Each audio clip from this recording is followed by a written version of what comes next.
We're just keeping it in abeyance, although I've made a preliminary report. Hinihintay lang po natin, baka may lumawas pang iba dito para may habol kung sakalang may lalabas sa ebidensya dun sa shabu investigation. Especially na now overtake tayo ng events katulad ng mga nilalabas ng Secretary of Justice na dinidismiss yung mga kaso nang wala mang pasubali sa investigasyon ng Kongreso. That is a serious violation of interdepartmental courtesy. And therefore, talagang inalawit po natin itong hearing nung sa shabu, although tapos na yung mga recommendations, in case may lalabas dito at magtatanong tayo ng konti para doon, para malabas. So, continuation po ito ng hearing, so you may consider that there is a quorum from the last time. So today, may I ask the Director of the Blue Ribbon to introduce to us who our resource persons are, please.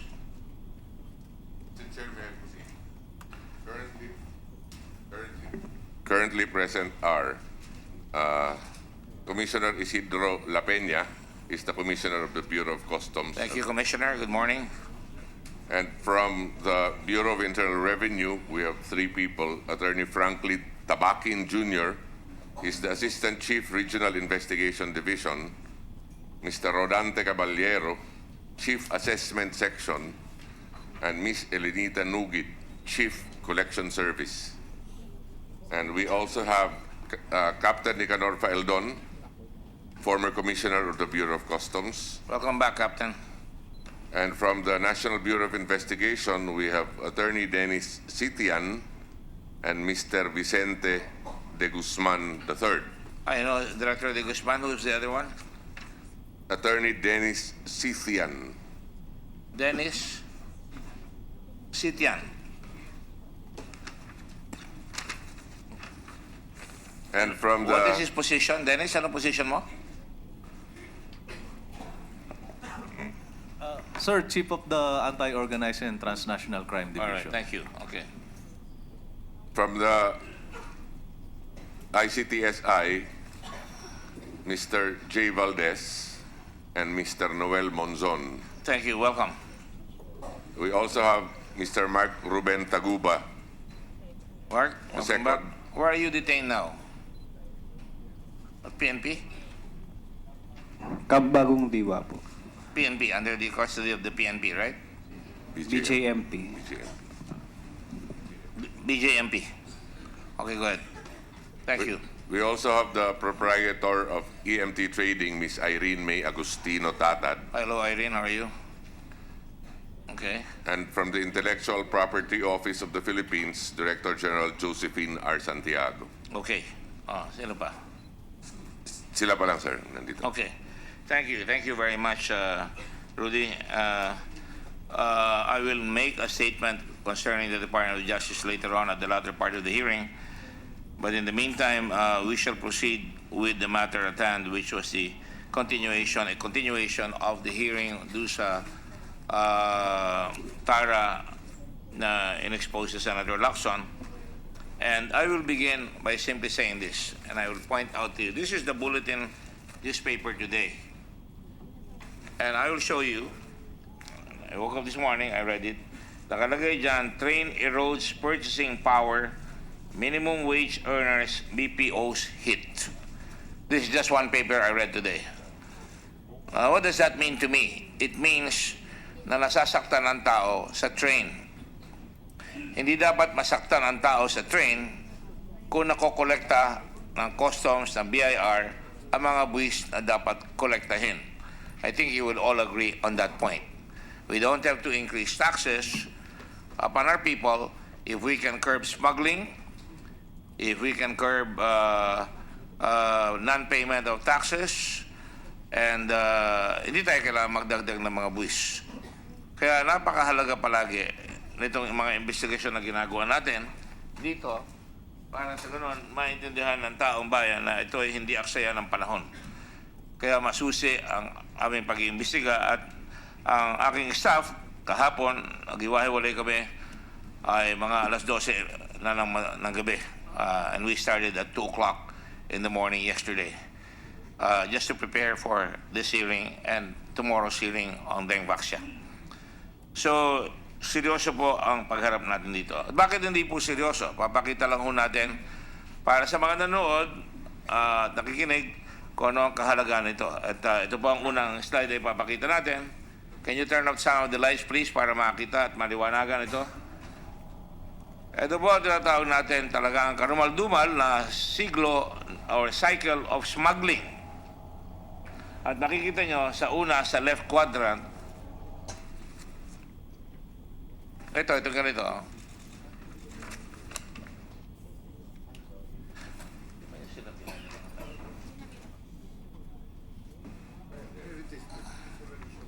Alright, ito po. Ito po ang mga ginaganap sa smuggling. Undervaluation. Tama po ba yan, Mr. Commissioner? Yes, sir. Yes, Your Honor. Ayan. Misdeclaration. Hindi yung tunay na pumapasok ang idinideklara para makababa. Tama po ba yun? Yes, Your Honor. Alright. Fake consignees. Tama po ba yan? Yes, Your Honor. Ibig sabihin po, kukuha yung mag-smuggle ng mga fake consignees at katulong niya ang magpapasok ng kontrabando na hindi babayaran ng buwis.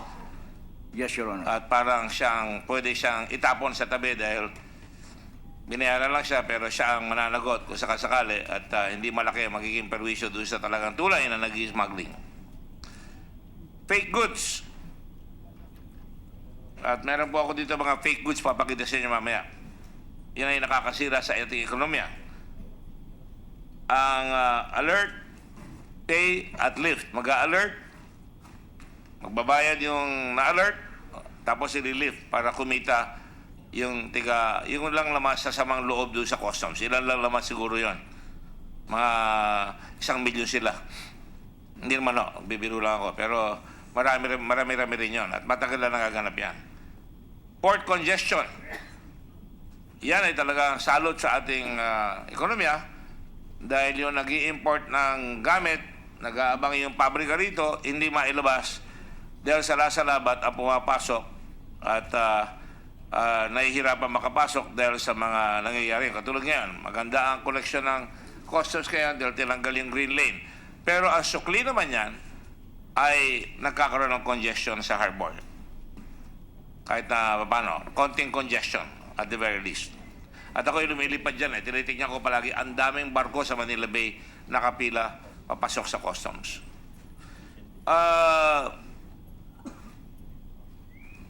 Ang makikita nyo ang sanhi niyan, and I will take off this slide muna at papakita ko yung targets ng customs sa saka ng BIR for the last so many years. Ano po? Ayan.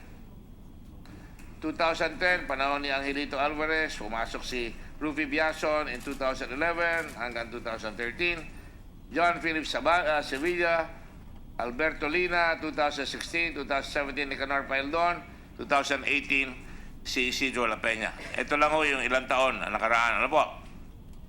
Ang nakita nyo ang target ay 280 billion pesos sa customs. Ang actual na kolekta, 227.53. Ang kapos ay 57 billion pesos. Malinaw po. Ang variance ay minus 18% hindi na kolekta. Pumasok si Mr. Biason, Commissioner Biason, ang target 343, 347, 340 sa bawat taon na kanya. Ang actual na nakuha 265, 289, 304. Yan ang nakuha nila against 340. 289 against 347. Target 265 against 343. Ang kapos sa unang panahon niya 77 or 78 billion pesos. Ang kapos. Pangalawa, 57 billion ang kapos na hindi na kolekta. Pangatlo, 35 billion. Ayan po ang percentage na kapos na. Lahat nasa pula. Kapos ng 22%, 16.5%, 10.4%. Pumasok si Commissioner Sevilla. Ang target, 408 billion. Tinataas ang finance. Ano po? Ang dumating ay 369.27 na actual target. At ang nakuha, ang kulang ay 38.82 billion. 2015, 2013 to 2015 April, 436.59 ang target. Ang dumating ay, ang nakuha lamang ay 367.53. Ang kakapusan ay halos 70 billion pesos. Pagkatapos si Bert Lina, 2016, 456 ang target, ang nakuha 398 billion, short ng 58 billion. Ano po? Si Nick Paildon, 2017, ang target 551, although June 30 to August, June 30 halos isang taon, 2 buwan, o 3 buwan, ang nakuha niya ay 444 billion, kapos ng 107 billion pesos. Si Sid La Peña, 598 billion pumasok ng August 21 to the present, target 598 billion. Medyo unfair sa kanya yan. Ang actual collection as of February, 43.67. Hindi fair itong huli. Hindi pa kompleto ang taon. So, lumalabas, kinakapos tayo ng 92%. Pero ang alam ko, tumaas na ang collection. Tama po ba yan, Commissioner La Peña? Yes, Your Honor. O dahil nga, pinigil nyo yung green lane. Halos laki-laki ng 3 doble ata. Tinaas ba? Yes, Your Honor. And we are going by correct valuation as much as possible, Your Honor. Correct we have valuation. stop the benchmarking, Your Honor. So ngayon, correct na ang valuation at ayan pa rin. So lumalabas ka dyan. No? So wala pang pumapasa. Sa ilang taon, halos mag-iisang dekada na, wala pang nakapasa sa target ng finance. Kung kayo bayan ay nanonood at nakikinig, palpak! Wala tayong nakukuha. Now, tingnan po natin ngayon ang pumapasok naman mula sa isang bansa lang, China. Makikita rin natin ng Amerika, makikita natin ng Japan, makikita natin ng ibang bansa. 2016, ang export po natin sa China, sa US, ay $8 trillion. Ano, $8 billion. Ano po? Ang reported na pumasok sa customs ay 7.6 billion or 7.7 billion. Ang variance, 518 billion. Tama ba yan? Million ba yan o billion? Million, I'm sorry. Million. I knew there was something wrong. Sa Japan, 10 billion 345 ang reported export. Kinukuha na dito galing sa Japan. Pagdating sa reported income dito, matino ang Hapon eh. 10.1 billion. Halos pareho ng Amerikano. Konti lang ang diferensya. Pero mas mataas ang konti yung variance sa Amerikano. 6.3 sa Hapon, 1.4. Ang nawala sa atin is $148 million. Ano po? Hindi naman natin mape-perfect pero dapat hanggat maaari mabawasan. Is everybody understood it so far? Pagdating sa China, 2016, 29.8 billion, kulang-kulang $30 billion ang pumasok. Ang nakukuha lang natin, 15.9 or $16 billion ang nakukuha natin. So ang lumabas sa variance ay 13.9 or 14 billion dollars ang hindi natin nakukolekta, minus 46%. Ano po? So, ang halaga ng 13.9 sa China ay 661 billion pesos ang nawawala sa Pilipinas. Magkano yung target ng train? Kelly? Magkano yung target ng train? Mamaya, papakita namin sa iyo yung target ng train. Ano po? So wala akong problema dito sa pinakita natin. Talagang short na short tayo sa customs. Now, when we go back and show the previous slide, ano ang nagiging resulta niya sa ating ekonomiya? I hope nakikinig ang lahat ng mamaya para lalo ninyo maintindihan kung ano nangyayari sa ating bayan. Kita nyo, undervaluation, miscalculation, yan ang resulta, lalo na sa China. Yan ang resulta sa ating performance. Let's now go back to the original vicious cycle, yung karumal-dumal na cycle ng smuggling. Domestic manufacturing cannot compete with cheap smuggled goods. Oh. Sa madaling sabi, talo ang domestic. Kaya magtataka kayo, ni Paco hindi na natin mai-produce kayo sa ating bansa. Sapatos na wala na yung Marikina. Halos.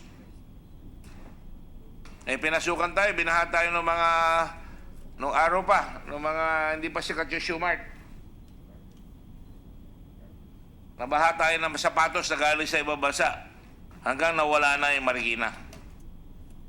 Malinaw ba sa lahat? Totoo naman yung sinasabi ko, di ba? Oh. Ano nangyari? Nagsara ang Marikina, karamihan. Ano naging resulta? Walang trabaho ang Pilipino. Pangatlo, bababa ang sweldo, low wages, instability. Di ba, yung binigay ko kayo na, pinapakita ko sa inyo ulit, ang purchasing power ng Pilipino dahil dinagdagan pa ng tax, ayan o, train erodes purchasing power, hindi makabili.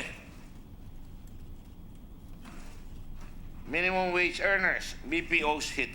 Sila ang tinamaan, yung mga minimum wage earners. Having said that, ang OFW ay napilitan dahil mababa ang sweldo natin, nagpunta sa ibang bansa ang mga OFWs. Ano po? So, ang dami-dami natin doon. At kumisa may nangyayari pa, nakakalungkot, hindi nakakatawa yun. Nilalagay yung bangkay, tinago sa 1 taon ng refrigerator, at mabuti, na-check ng presidente, at ngayon, inaayos ng Kuwait. Hopefully. Number 3, ano ang resulta nitong karumal-dumal na ginagawa sa smuggling? Napakahina ng infrastruktura natin. Wala tayong pera eh. Di tayo makagawa ng maraming infrastructure. Tayo makabili ng tren. Dahil mahina ang kita ng gobyerno. Kung baga kayo, mahina ang kita nyo sa sweldo, hindi kayo makabili ng gusto niyo. Hindi kayo makapagpagawa ng bahay. Hindi kayo makabili ng sarili nyo sasakyan. Inadequate schools and health facilities. Kulang ang eskwela. Kinompute natin yan kagabi, di ba? Yung hindi natin makuha na pera na halaga ay umabot ng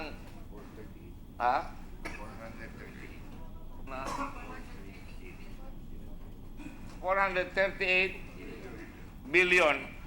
Pagka 1 milyon ang bawat eskwela, ayan, 423 billion can wipe out the classroom shortage in the Philippines. Kung yan ay nakolekta, wala tayong shortage sa paaralan. Kung yan ay nakolekta. At 1 billion per classroom, ha? Ang shortage natin ay 113,995. Walang pang umaga, walang pang hapon. Kung nakolekta yan, lahat ng eskwela natin kompleto. At taon-taon, may bago tayo eskwela. Pagagandahin na natin talaga ang mga eskwela. Now, 420 billion can also be used to strengthen our defense capabilities. Galing sa PMA, si Commissioner La Peña. Alam naman natin, napakadukha ng ating armed forces.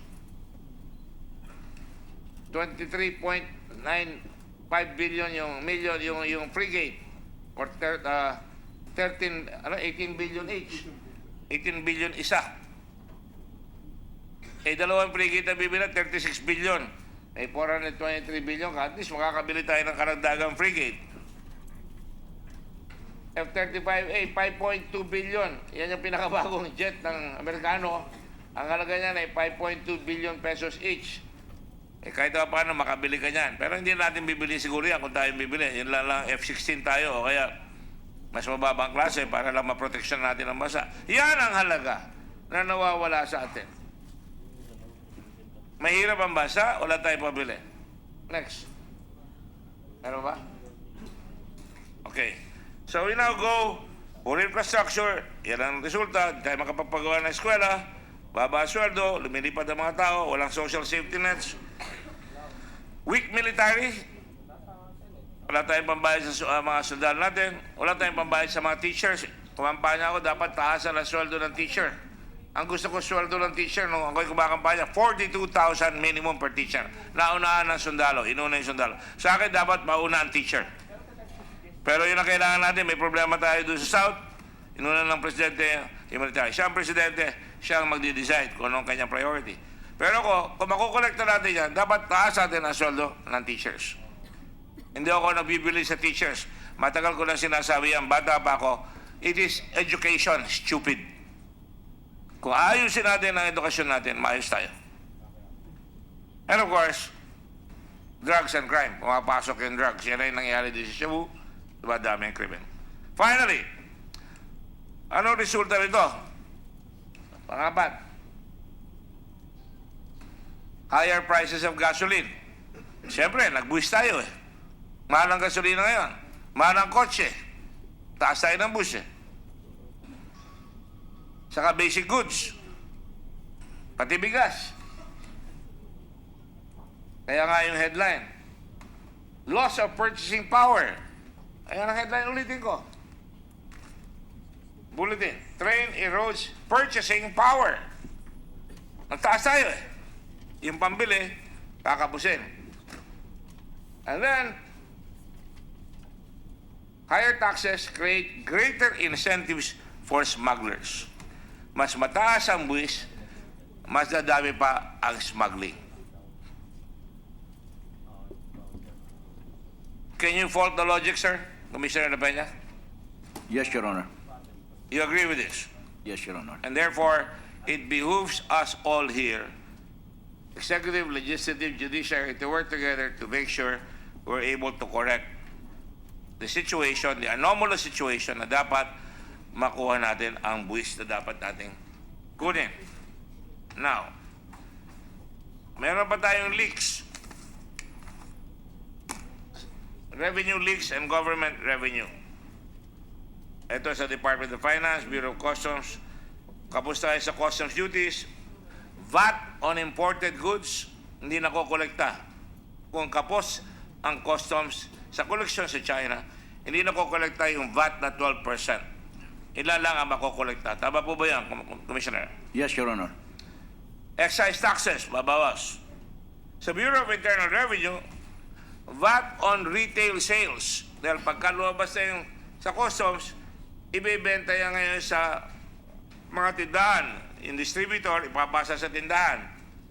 Tama po yan, Mr. Caballero? Yes, Your Honor. Mr. Tabakin? Yes, Your Honor. At saka si Miss Nugid. Yes, Your Honor. So that's Nugid. So that's no good. If you do this, it's no good to us, right? No good, right? Di makukolekta yung VAT, di makukolekta yung transport ng imported goods, income tax of consignees, brokers, at saka tracking firms. So, bababa ang koleksyon nila, pati BIR, hindi makukolekta. Sino ang talo? Ito na. Kasi kung minsan, ang Pilipino, alam lang natin kung anong ayaw natin eh.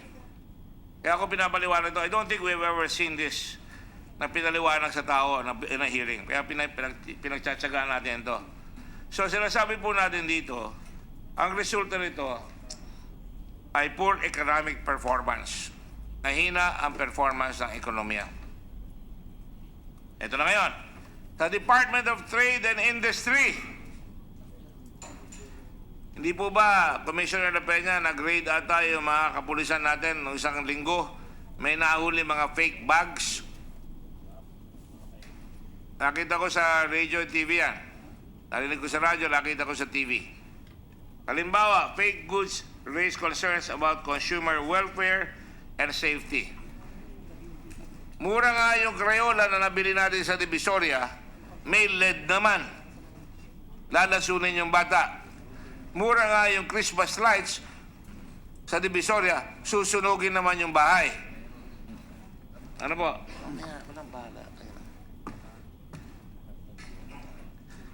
At babaksak ang foreign direct investment. Ayaw nila magnegosyo rito. Paano? Ang competition nila, yung smuggled goods, talo sila. Kaya ang baba ng ating foreign direct investments, mababa. Poor performance and corruption index and ease of doing business. Abay, pagpapasok ka sa customs, nahihirapan. Ewan ko nung araw yan, ha? Ewan ko ngayon. Nahihirapan ang negosyante makipag-deal sa customs. Maraming mga fixer. Tanggapin natin yan. Dahil yan ang inaayos natin ngayon, di ba? And inaccurate trade statistics and national income data. Hindi na tama yung binibigay na statistics, halimbawa sa bigas. Sabihin, may shortage, sabihin ng isa, wala.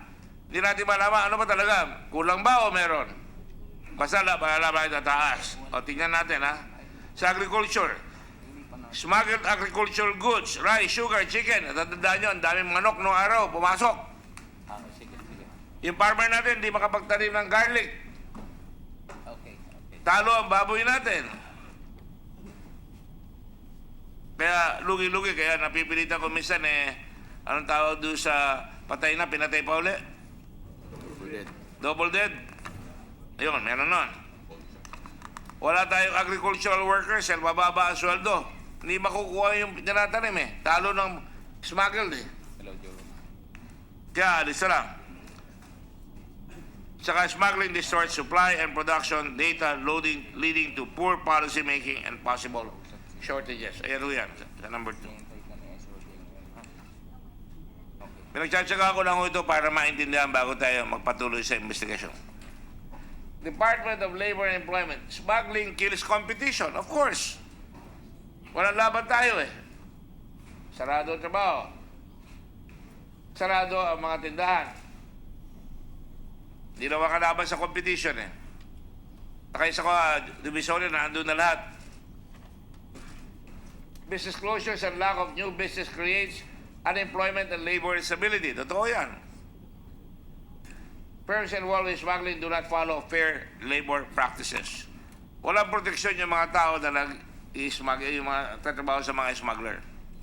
Wala silang PhilHealth, wala silang SSS, lugi sila. Now, tignan natin. Bibilisan ko lang ito. Akin na nga yung kahon ng mga fake goods. Bibilis nyo kanina, tapos ngayon wala. Sinabi ko yung Crayola kanina. Ito yung tunay na Crayola. Kano wala ganito? Ha? 30 pesos? Ito yung pekeng Crayola. Kano ito? 10-10. Laki diferensya, no? Original, 10 peke. Pero ito, di mo halos malata. Mura. Tuwa yung mga tao. Nanonood, oy, doon na ako sa mura, siyempre. Bali makamura. Papatay naman yung anak niya. May lead content yan.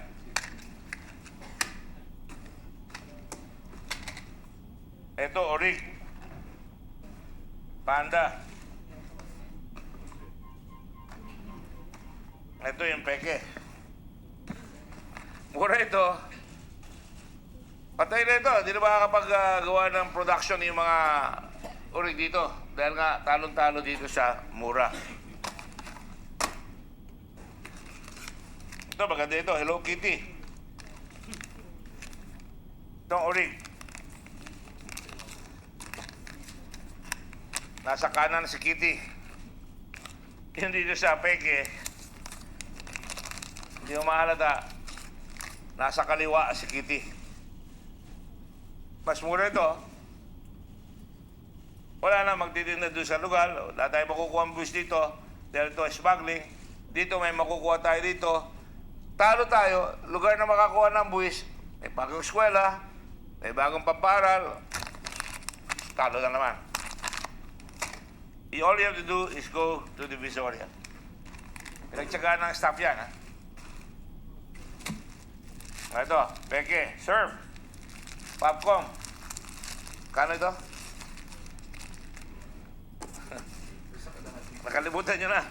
Ito ang original. Ha?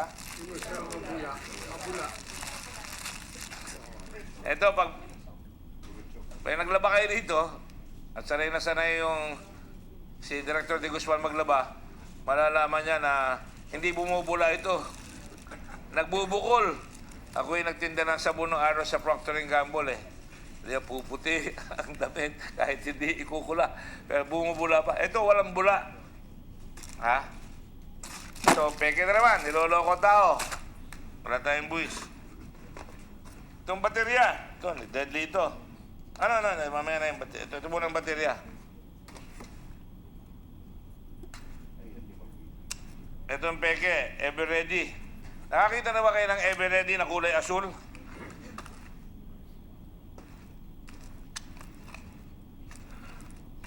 Ayan, kulay asul. Ako wala pa ako nakita ng ever ready kulay asul. Tumatawa si Dr. de Guzman. Pero ang halaga nito, magkano? 5 pesos isa. Etong peke. Ito, 15 pesos. Pero peke ito, walang buwis ito. Ito may buwis. Pag nagsara ever ready, pare ko, kukunti na lang ang pabrika eh. In fact, binigay sa amin yung sa Red Cross yung ever ready factory. Binigay sa amin at hindi na sila nagpo-produce dito. Nawalan ng trabaho ang mga tao na nagtatrabaho dati sa ever ready. Ito, mabigat. Paracetamol, biogesic. Bibili kayo ng peking gamot? Magkano ito? 34 into 2. Yung 34 pesos, totoo. Ito, peke. Magkano? 17 pesos. Pero hindi ka gagaling. Baka malasong ka pa. Josephine, from the Intellectual Property Commission.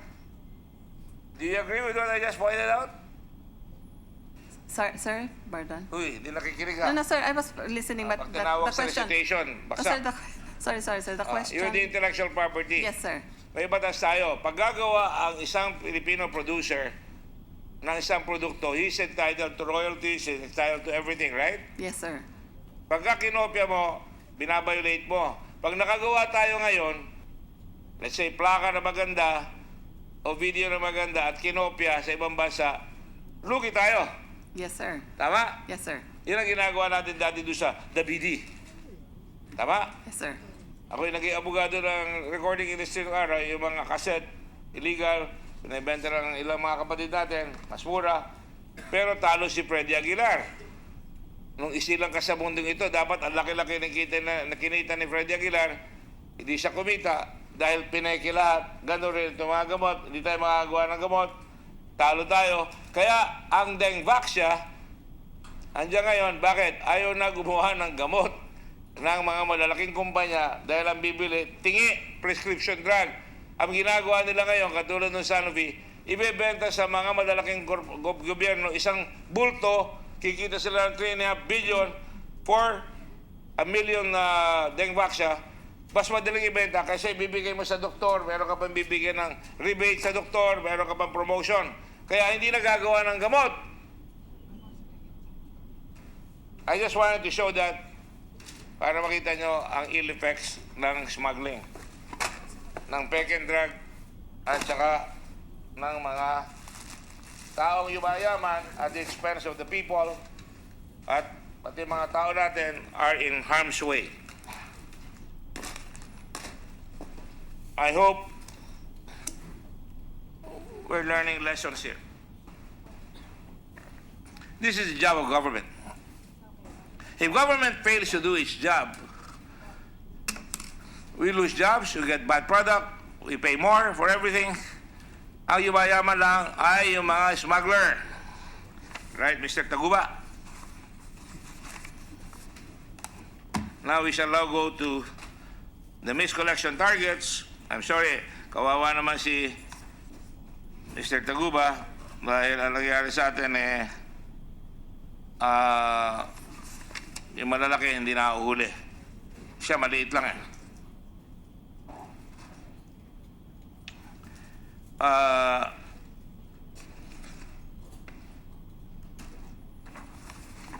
excuse me. Shall I go through this?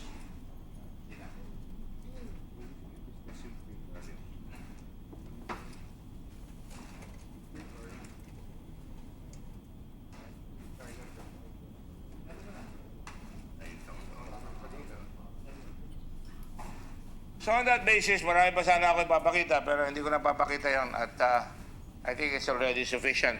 Kaintindihan na tayo dyan.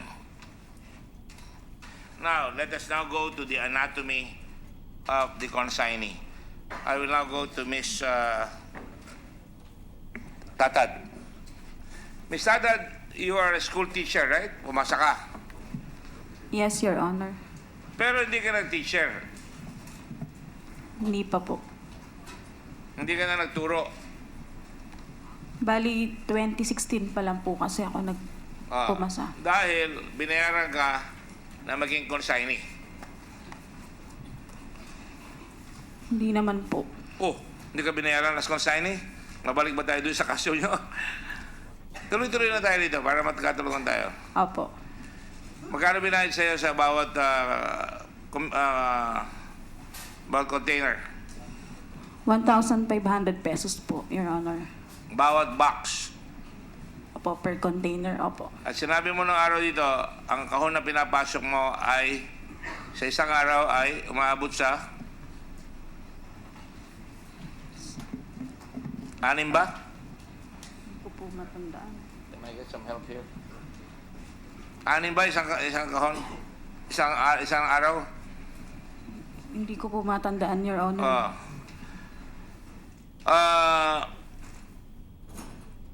What? But there are other consignees like you. For example, can I have the consignees, please? Hindi ko papakita yung pangalan ng consignee muna, ha? Dahil tatanungin ko ang BIR, eh. Ito ang importante rito, eh.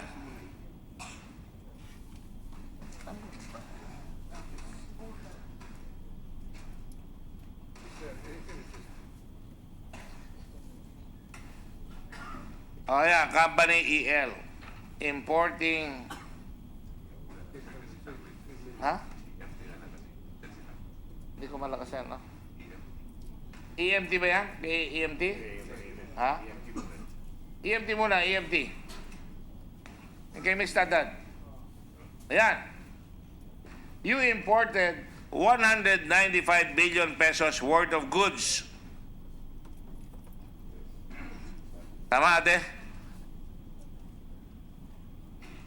Yan yung nakaraan. Yan ang sinukat natin noong nakaraan sa shabu.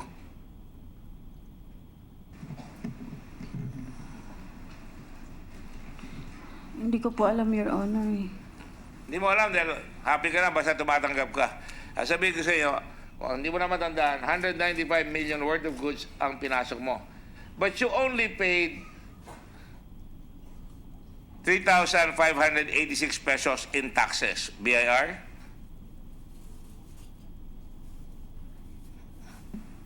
That's a fact. We checked it. I suppose, Your Honor, according to our certification, Your Honor, we could only indicate whether she's a filer or not. And according to our certification, Your Honor, That is certification so that she can import again next year. yeah. Di ba? Yes, Your Honor. Because pagka ikaw importer, consignee ka, para makapagpatuloy ka mag-import sa customs, kukuha ka na nagbayad siya ng buwis. Hindi mo na kailangan sabihin ko ilang magkano yung buwis na binabit niya. Right? Basta sabihin mo, EMT paid taxes. And therefore, customs should allow her to import some more. Tama? Come on. Yes, Your Honor. Yes, the answer is yes.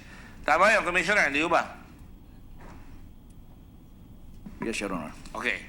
So, hindi ka makakapagpatuloy mag-import kung wala kang certification from the Bureau. Pero nung chinek namin sa Bureau, ang binayad ay 3,586 in taxes. Minimum lang ang binabayad. Ayan o. Hirap kasi ng pag-aralan to. Ayan o, ito. Mana. 500, ano year yan? August 11, 2015. September 7, 2016. 875. May 7. September 7. 211 pesos. Yan lang ang binabayad. Hello? Iwan na kami nila? No, Your Honor. Okay. Yes, Your Honor. Ha? Kami nila? Ano makita mo? Hurry up. Nag-ROTC ka ba? Double time. Ito. Yan ang binabayad niya. Oh. Ang total, 3,586. Pero ang pinasok niya, 195 million pesos worth of goods. You can use the microphone. You may sit down here. Be a senator for a few minutes. Now, push the button.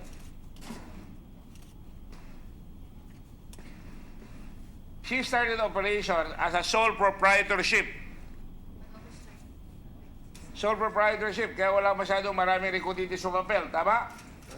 Yes, Your Honor. Okay. Pagka-corporation, maraming recruititos, di ba? Yes, Your Honor. Okay, maraming hihinging papel, right? GIR, maraming kung ano, right? Yes, Your Honor. Okay. Ito ngayon, start of operation, August 11, August 31, ang last import niya is May 29, 2017. Total of 183 days. Okay? Ang pinasok niya, 195 million 433 pesos. Ang binayaran niyang buwis ay 25 million 368 pesos sa customs. Okay? Are you... Yes, Your Honor. Yeah, I'm fine. You're looking at it, right? Yes, Your Honor. So, lumalabas... Isa ba ito? Lumalabas sa 1,000... Ano yan?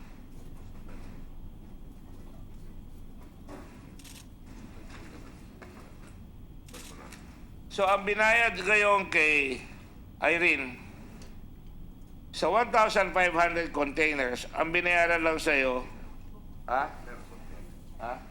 Per container nga eh. 1,500 per container, come on, di ba?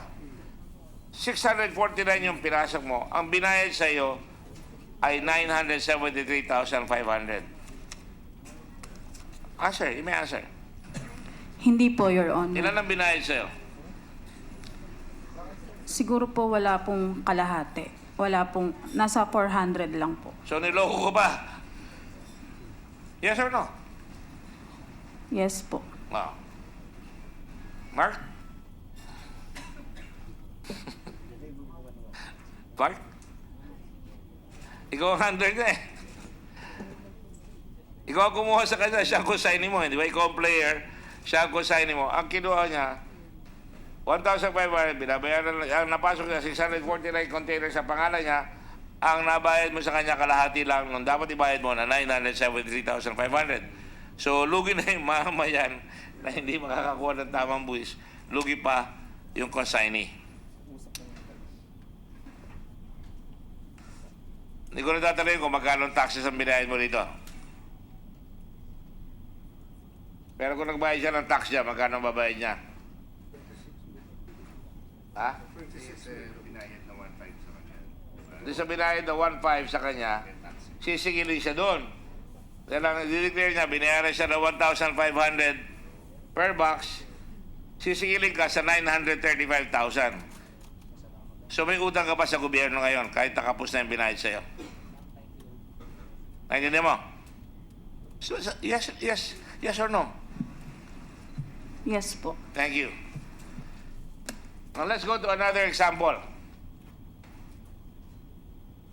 By the way, balik mo kay it matches Mark Taguba's claim ng Tara is 40,000 per container. Di ba? Yung benchmark. Yung benchmark. Sorry. Ang benchmark, 40,000 per container. Yan ang benchmark, Commissioner. When I arrive here, yes, Your Honor. Yeah, tama. 40,000 ang panahon niya. So let's go to the next. I hope I'm not boring you with this. I hope it's going to be helpful to you. EL Company imported 833 million worth of goods, but appears to pay only the monthly minimum to the BIR. 250 at saka 500 in VAT payments from sales every month for 3 years. Tama ba yun? Your Honor, I don't know the company. Ha? You don't know the? The company, Your Honor. I'm just saying, theoretically, pero totoong kumpanya yan, ha? Babayad niya sa BIR 250, 500 para maka-import siya ulit. The truth of the matter, Commissioner, inaral namin yan. Nagpunta kami sa mga opisina niya, mga consignee. Sige, sunod-sunod rin nyo, consignee. Next. Company H. Eto, malaki. 2.9 billion pesos ang in-import. Wow! Ang binayad sa BIR, medyo malaki, 551,000 in VAT. Alright? 889 days, ang kanyang working days. Sole proprietorship. Ilan?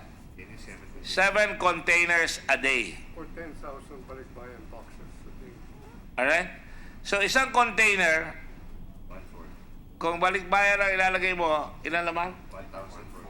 1,400 ang laman ng isang balikbayan box. Do you confirm, sir? 40-foot container contains 1,400 balikbayan box. But this is not balikbayan box. These are general merchandise that can contain anything of highly dutiable goods or anything like that. Ha? Pwedeng footwear, pwedeng plastic, pwede lahat. So, ang lumalabas, Mr. Commissioner,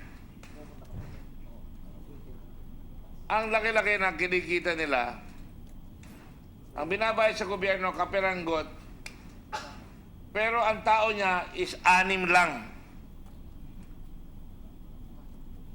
Hinanap namin yung warehouse, walang warehouse. Lahat ng mga consignee, sinecheck nyo ba yung mga consignee nyo, sir, kung may warehouse sila? Not the consignee, Your Honor. They are we check on the before accreditation. We check the accreditation of the importer, and also the broker. The consignees actually are the single proprietorship. Yes. Who apply for import permit, and this becomes the consignees for hire. Modus operandi, Yes, Your consignee for hire. Yes, Your Honor. Linawin po natin yan, ha? Kung ako ay player, player ako, kukuha ako ng consignee. Bakit ako kukuha ng consignee? The reason is for them to mislead or cover their True person. the amount or the value of goods that they import, Your Honor. The importer make use of a consignee who is also an importer with import permit, and the value of the goods that are brought in and then credited to this consignee for hire or an importer, and not directly to the importer, the real importer. The real importer. Yes, Your Honor. So in other words, peke. Yes, Your Honor. Nag-import sila ng peke, peke pa rin yung tao nila. Ano ho? Yes, Your Honor. Sa mga duwid, kung ako ay consignee, kukuha lang ako ng isang opisina, papalabasin ko, consignee ako, kunyari, mag-i-import ako ng ganyang karami, 2.9 billion pesos worth of import, 7 containers a day, na kung isusukatin ko yun, ang laman nun ay ganong karaming balikbayan box. Ang tao mo, 6 lang. Maniniwala ba kayo na tunay na importer yun? Hindi, ano? Definitely not, Your Honor. And that's and they undervalue or misdeclare, Your Honor. And then that's why the discrepancy of the Collections. values of goods coming from China and the same value, the same goods when it arrives to the Philippines is much less already, Your Honor. Much undervalued or misdeclared, Your Honor. Hindi ko nasabi ito, pero ang Japan at saka Amerika, malayo ang variance That's true, Your sa Honor. China. Yes, Your Honor. Ang China, napakalaki ng variance. Ano? Yes, Your Honor. Malinaw na malinaw. Pero sa Japan, ayaw nilang makihalo sa mga consignee. Totoo eh. Di ba? Yes, Your Honor. Malalaki yung bini-import nila, mga gamit na malalaki. Di ba? Para sa mga sa kotse, sa mga computers, mga ganon. Ang Amerikano rin, ayaw makihalo sa ganyan. Pero ang China, mahirap rin nilang lokohin yung sinabi ko na $29 billion ang pinapasok nila. Bakit? Merong rebate ang China. Kung ako exporter sa China, bibigyan ko ako ng rebate ng Chinese. Kaya titingnan nila na tama yung ini-export mo. Tama po ba yan? Yes, Your Honor. So, magbabayad ako ng tama para makakuha ako ng rebate, babayaran ng China. Kaya yung papel na dumating dito ay CTSI, yung papel na dumating dito, totoo yun na $29 billion ang dapat dumating galing sa China. Tama? Tama po. Pero ang lumabas ay bigit kumulang sa $15 billion or $14 billion. Dahil nga, ang ginamit mga consignee na nag-misdeclare, nag-undervalue, ibinibilad sila para pag nahuli, sila lang. Hindi malalaman yung tunay na tao nag-i-import. Yes, Your Honor. Yes, So- Your Honor. Yeah. And the difference of the value, Your Honor, is proportionate to the revenue that is lost. And the revenue that is lost is the one that is being used to give itong tara na ito para sa mga all those involved, Your Honor, from the outside and from the inside of the Bureau of Customs. That's correct. So, pagka kumikita, nasa kakabigay siya ng tara, mas tumataas ang labanan. Di ba? Yes, Your Honor. Now, sir, I think you're a decent man. May tara pa ho ba kaya? There is still, Your Honor. Meron, ano? Yes, Your Honor. Thank you for being honest. Kaya lang mataas na ang tara ngayon. Yes, Your Honor. But somehow, Your Honor, Ah. the number of goods or the shipment that are shipped to the country and that goes through customs undetected has reduced somehow, Your Honor. That led to the improved collection of revenues, Your Honor, by the Bureau of Customs. Pero may tara pa rin. Meron pa rin, Your Honor. Meron pa rin tara. Tumaas ka ang koleksyon, pero may tara pa rin. Now, talingin natin ang BIR. Kung bubuksan natin yung mga VAT na binabayad niyan, may bibigay niyo sa amin? Your Honor, you mean the returns, Your Honor? Sorry? You're talking about the returns, Your Honor? Yung VAT, yung binabayad nila sa VAT. Yes, Your Pag Honor. naglalabas ko na sa customs, ibibigay ko na doon sa Divisoria. Siyempre, dapat meron kang VAT doon, di ba? Yes, Your Honor. Oh, meron kayong record doon, di ba? Yes, Your Honor. Magbabayad sila, di ba? Kuno. Yeah. Yung gusto lang nilang ibayad. Kuno. With respect to mga establishments, Your Honor? Oh, ibinayad nila ang VAT. Binayad sa BIR yun. Alam niyo yun. Yes, Your Honor. Oh. So, pag hiningi ko yun, mabibigay niyo. Your Honor, we are limited under Section 270. Can you Your please Honor. raise your voice? I'm You're sorry. so humble. Are you the son of Frankie Tabakin? Yes, Your Honor. Oh, I know your father. Thank you, Your Honor. Maingay yun.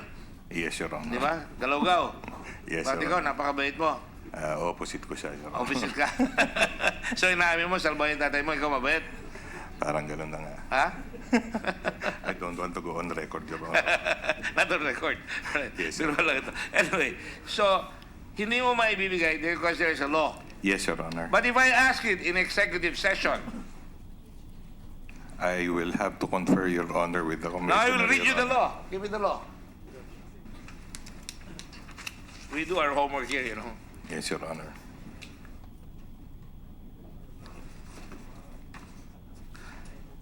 Sa Submission of reported pertinent information to the Commissioner, by the Commissioner. Section 20. A.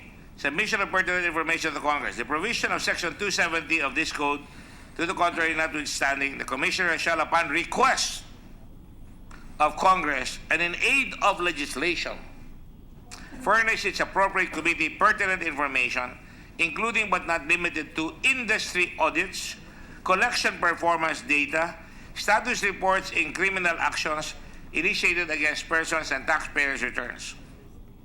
Yes, Your Honor. Provided, however, that any return or return information which can be associated with or otherwise identify directly or indirectly a particular taxpayer shall be furnished the appropriate committee of Congress only when sitting in executive session, unless such taxpayer otherwise consents in writing to such disclosure.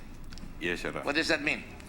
It means, Your Honor, that if it's under executive session, Your Honor, we may show you the data, Your Honor. So that means if I call an executive session, you'll be able to provide me all the data on particular importers that we ask kung magkano ang binayad ng tax. And then, ang resulta po niyan, kung ito lang ang binayad ng tax nila at ito ang in-import, matutulungan natin ngayon ng customs kung sino talaga ang smuggler at makukuha natin ang tamang buwis. Tama po ba yun, Mr. Commissioner? Yes, Your Honor. Gusto po ba ninyo yun? Yes, Your Honor. Oh, yun, narinig mo. Yes, Your Honor. Sa madaling sabi, the Director of the Blue Ribbon Committee is hereby directed upon submission by the staff of certain individuals that have been involved as consignees to investigate and submit to the BIR the requested information so we can schedule an executive session immediately, within the week if possible, or by early next week if possible.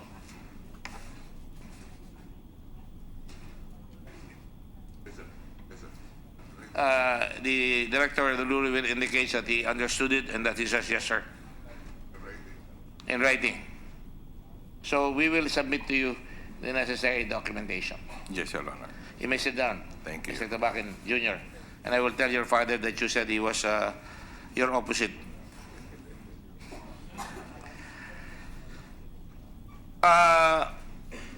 So we will postpone this next this hearing and call another hearing next time. And I will request. I am sorry. I apologize to the ICTSI. I have the documents here, but it has not been shown to me. I've been out over the week. I was in Mayon Volcano distributing relief goods to the people there, money for those who are going back. And I was in Cebu opening a branch, so I was not able to take a look at it. And that will be part of the next hearing. Now, on the matter of Commissioner Faildon, I will now ask you something. Commissioner or Captain, ano ba kayo na rank mo? Director. Tumatawa ka na. Ayan, ganyan, dapat nakatawa ka. Nakatawa. Yeah, you may call You me look Nick much lang, better sir. when you smile. Okay? Oh. Ano ba rank mo ngayon sa, ano yan? Assistant Secretary. Yes, Your Honor. Right. So, we will call you on your cognizance that when we ask you a question, there will be no more back-talking and you will answer the questions directly. Yes, Your Honor.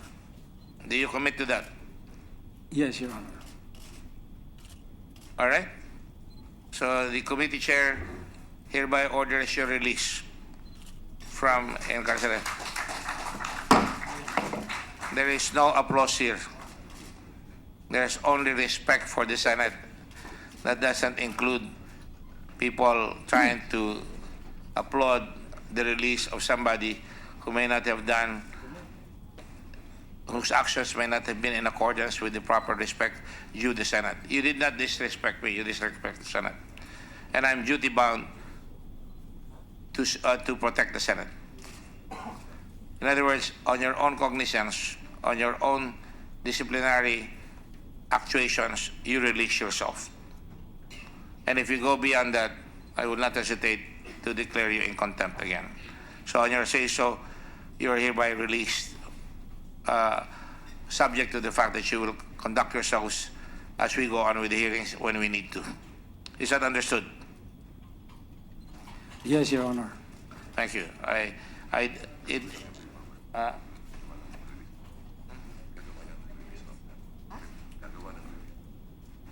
yeah, we have to, my very competent director says that he has to make the proper release order.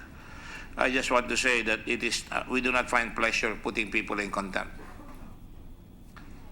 You are not happy when we put people, I'm not on a power trip here. Or the committee or the Senate is not on a power trip here. But as you know, in accordance with decided cases, we do not hesitate to enforce our rules here. Now,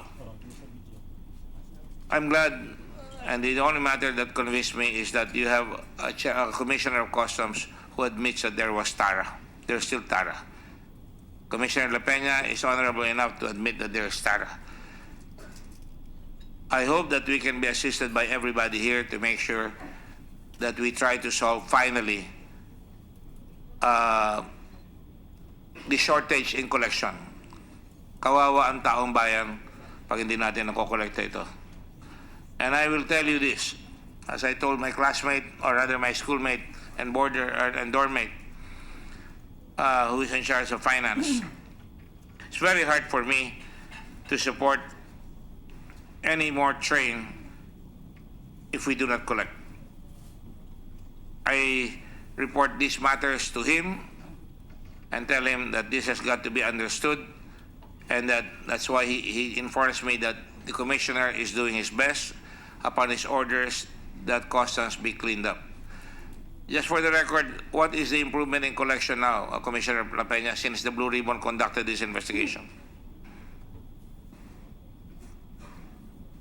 For in my time, Your Honor, for the months of September, October, November, and December, we have been collecting revenue at all-time high, Your Honor. An all-time high. Yes, Your Honor. And then for the month of February, the most difficult month of the year to hit the target because of the 2 weeks New Year celebration of China, as well as Invasion of China. yes, Your Honor. Invasion. Are we being invaded already? I'm very sensitive to that. The celebration of Celebration, you mean? celebration, Your Honor. Yes. And the I agree with you, though. yes, Your Honor. And but we were able to hit our target, Your Honor. We had a surplus of 2 billion for the month of February, Your Honor. So you reach your target on February. Yes, Your Honor. What about January? January, we were not able to hit our target. It's an inventory month, Your Honor. That's Yes, why- because at the beginning of the year. And, beginning of the year, Your Honor. And the previous year, the previous month, and the previous year, Yes, Your Honor. It's also the same. same thing. You were not able to hit your target. Yes, Your Honor. But But do you expect to hit your targets from here on? yes, Your Honor. We expect to hit our target from here on, Your Honor. And if we will just be able to address the corruption that is eating the revenue, that's the reason for the undervaluation, Your Honor, or misdeclarations. Then I'm confident that we can hit our target as it is now. And we can even have a surplus, Your Honor. Not just hit our target, but yes, but surplus in the revenue collection, Your Honor. I have a lot of observations that I must keep into myself, but I do notice that certain people make a lot of money and become very, very rich in this country, and that was precipitated initially in their early years with smuggling. That's right, Your Honor. I often ask why our countrymen don't become rich while some other people become very, very, very rich. And I am chagrined by that fact. It's just a personal feeling na certainly kung malakas ang loob ng isang tao, sa umpisa, makakakalap siya ng capacity na makakuha ng malaking kapital, mag-smuggle lamang at papaikutin niya na yung yayaman na yung mga taong yan. Nakikita ko yung mga nasa likod, tumutungo. Yes, Your Honor. Ha? At yan ay kapabayaan din ng customs. Hindi ako naiinggit sa taong yumaman. Masaya ako pag may tao mayaman dahil pag mayaman gagawa ng trabaho yan, gagawa ng investment yan. Pero kung papatayin niya yung mga negosyo ng ibang tao dahil sa kanya pag-smuggling, we will go after them. I'm just a simple senator. I have a term. But while I'm here, we intend to do just that. Now, in the investigation that we are conducting, certain folks were named by Senator Lacson. And I was asked by General from the Marines, ano ba na?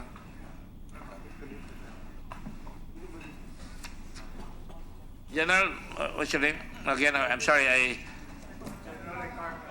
General Ikarma, whom I met in Israel a few years ago, whom I thought was an excellent officer, and that your name was mentioned, and that many of you were mentioned. In the next hearing, I will call on you to answer the remarks so that made here, so that you can correct or disabuse the mind of the public that you were not involved or you were involved, depending on your presentation. Is that okay with you? Thank you, Your Honor. You're welcome. This committee tries to be fair. And that's why this whole brouhaha over Captain Baldon could have been avoided, and I already advised him before.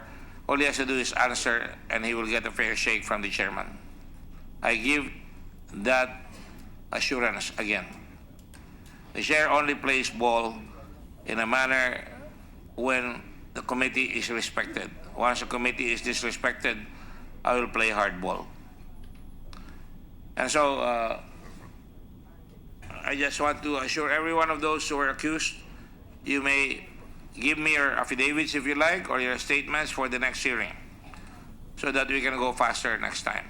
And I expect the BIR, as soon as you get the documentation, I can assure you we can either go on executive session, if need be, to see to it that we can help the Customs Commissioner help bridge the gaps of the smuggling going on in customs. Malaking bagay yan. This will be a game changer. Fail not to give us the correct information.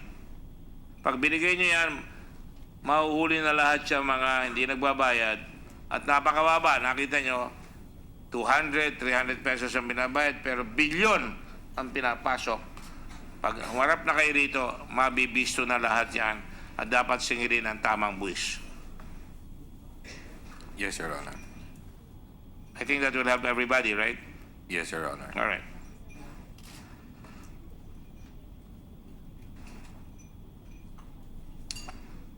For the record, nag-imbita kami ng mga consignees. Ronald Alan Reyes. Hindi ko naman siguro kaklase ito. May kaklase ako, Attorney Ronald Reyes. Global Flour International Food Trading. Eden Canlas. Hizrin Panlillo Trading. Jasmine Abdon, Pointer Stone Enterprises. Maricar Galang, Backpoint Enterprises. These are some of the people we invited. If they're listening, the next step here is for the Sergeant at Arms to seek them out and bring them here so we can properly investigate them and they can answer the questions for themselves. I will also seek the help of the National Bureau of Investigation to secure the appearance of these people. The director of the Blue Ribbon Committee will give you the names. This is just the preliminary names. I'm not on a witch hunt here. Once the statement is made and once we find the record and we see na talagang mapupuno yung gaps, then I think it would start a new day in revenue collection in this country. All right? Anything else? On that note, the next hearing will be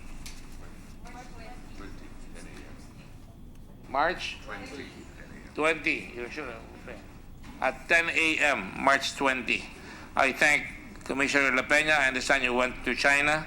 Precisely, you are following the recommendation of the committee na dapat yung pre-shipment inspection be undertaken, and I just showed you it can be done.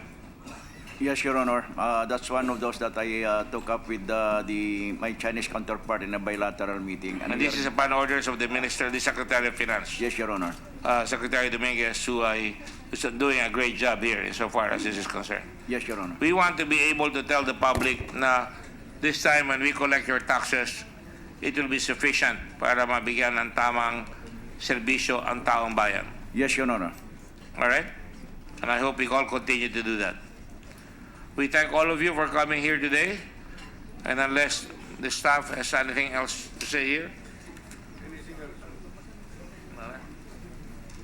we will suspend this hearing until March 20. And again, my super thanks to everyone. And my thanks to Captain Faeldon for finally seeing the light of friendship and of the proper decorum.